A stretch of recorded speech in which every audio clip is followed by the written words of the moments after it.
Bienvenue dans ce tutoriel d'utilisation du module Analyse plus lactation de votre lactée. Pour y accéder, dans Lactée, allez dans l'onglet Outils sur la gauche, puis dans la deuxième colonne, cliquez sur Analyse plus lactation.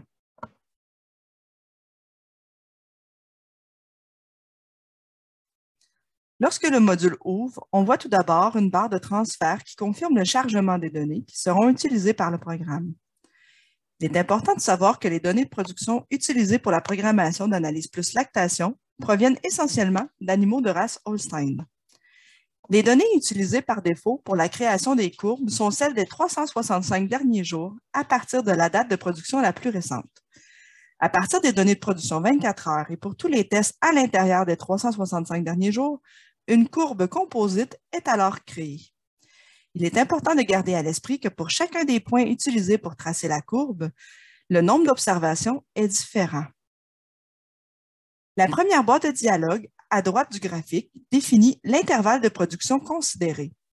Elle donne par défaut la date du dernier test comme date de production la plus récente. Dans le cas présent, c'était le 4 janvier 2022. Et une date antérieure d'1 an comme date de production la moins récente. Ici, le 5 janvier 2021. Le nombre de jours inclus est donc de 365 jours. Au bas de cette première boîte, on trouve le niveau de production entre les deux dates utilisées pour la création des courbes. Dans le cas présent, la moyenne est de 9 969 kg de lait. Le bouton « Changer les données à inclure » permet de modifier les dates de production ou le nombre de jours. Si on change une date de production, que ce soit la plus récente ou la moins récente, le nombre de jours inclus se recalcule automatiquement. Si on change le nombre de jours inclus, le programme réajuste la date la moins récente en fonction du nombre de jours inscrits.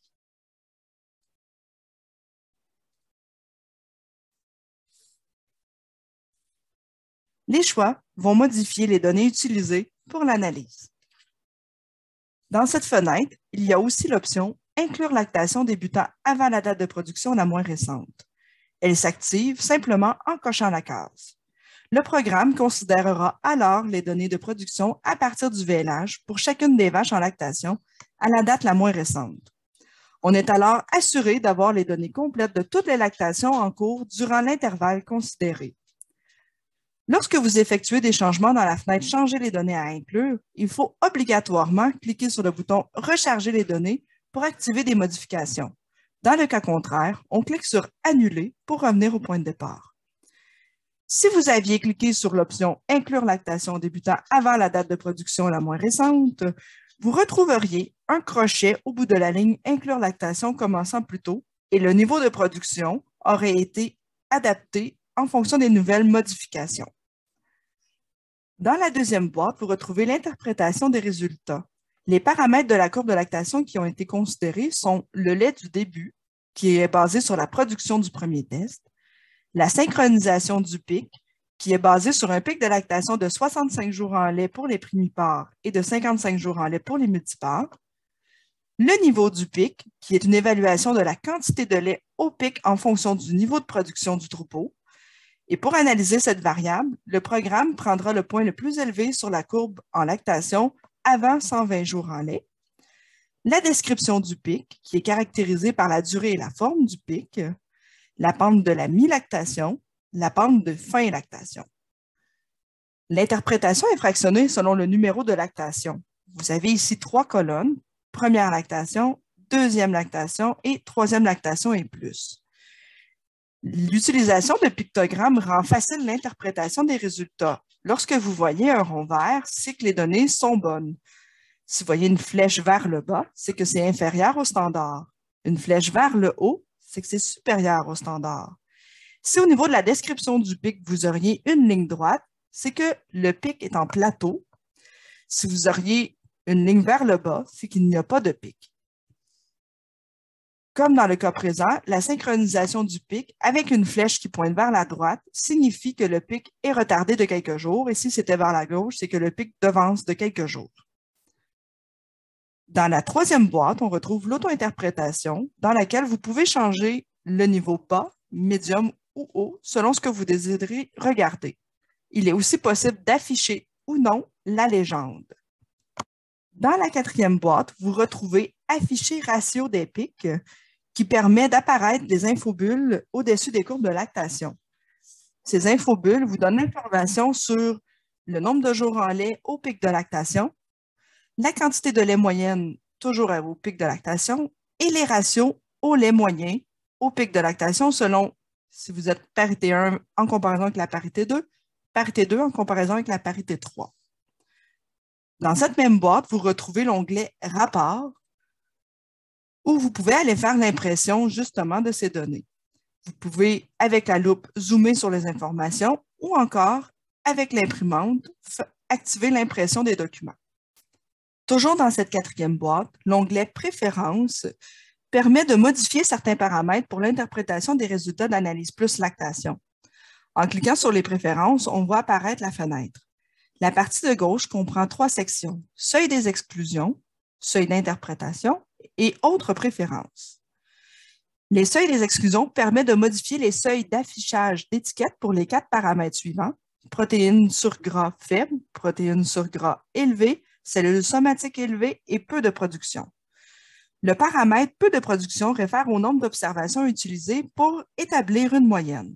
Si le nombre est inférieur à ce paramètre, l'usager en sera informé par une étiquette dans le graphique. Dans la boîte Seuil d'interprétation, il est possible de cocher le paramètre peu de production et de modifier le seuil pour afficher une étiquette. Par exemple, si la donnée calculée est basée sur 3, comme c'est à l'heure actuelle, une étiquette s'affichera pour avertir que la donnée est basée sur un faible nombre d'observations. La deuxième option dans cette boîte est intitulée « Afficher le nombre de production tout stade ». Il permet d'afficher, pour chacun des points de la courbe de lactation, une étiquette précisant le nombre de productions ayant servi au calcul. La troisième section est « Autres préférences ». Cette section permet de commander immédiatement au programme Analyse plus lactation, d'inclure les étiquettes du PIC, d'afficher la légende d'interprétation et d'inclure les lactations commençant plus tôt. On a la possibilité aussi de prédéterminer un nombre minimal de lactations entre 1 et 5. Et la dernière option est le nombre de jours inclus qui permet de modifier le nombre de jours entre la date de production la plus récente et la date de production la moins récente. Chaque fois que vous effectuez des changements dans cette section, vous devez sauvegarder les changements si vous voulez les appliquer, sinon vous annulez. Et lorsque vous voulez remettre les valeurs par défaut, il vous suffit de cliquer sur « Remise des valeurs par défaut ».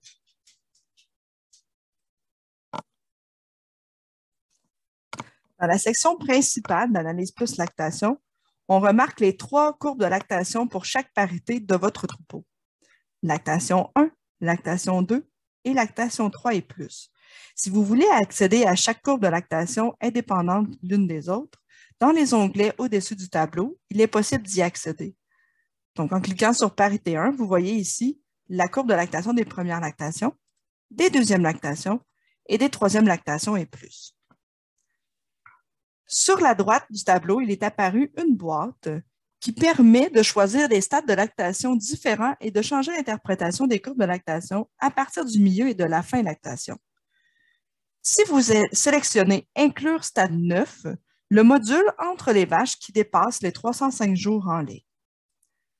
Si vous voulez accéder aux courbes individuelles de chacune des vaches de votre troupeau, il faut absolument être sur un des onglets « Parité 1 », parité 2 ou parité 3 et plus, faire un clic de droit dans le graphique et aller aux exclusions. Vous voyez alors apparaître toutes les courbes de lactation des parités de troisième lactation et plus. Il est possible de choisir le nombre de vaches à afficher par le nombre ici et par la suite, en cliquant sur les flèches, on voit apparaître des résultats. À chaque fois, il y a 5 courbes de lactation affichées. Si vous voulez savoir quel animal est qui, vous pouvez aller cliquer sur un des points et on va apparaître une bulle qui vous identifie l'animal soit par le numéro de cou ou le nom que vous utilisez.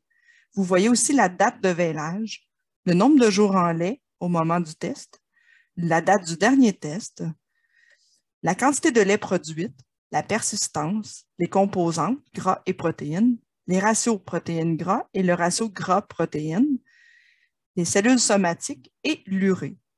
S'il y avait une donnée aberrante ou une raison pour laquelle la donnée n'a pas été prise en compte, vous verriez apparaître dans le bas de ce tableau une ligne qui dirait code de condition avec la précision à côté, par exemple, déplacement de carriette. Lorsque vous voulez faire disparaître les étiquettes, vous avez simplement à aller sur « Effacer étiquette infoproduction ». Et voilà pour le module Analyse plus lactation. Bonne navigation!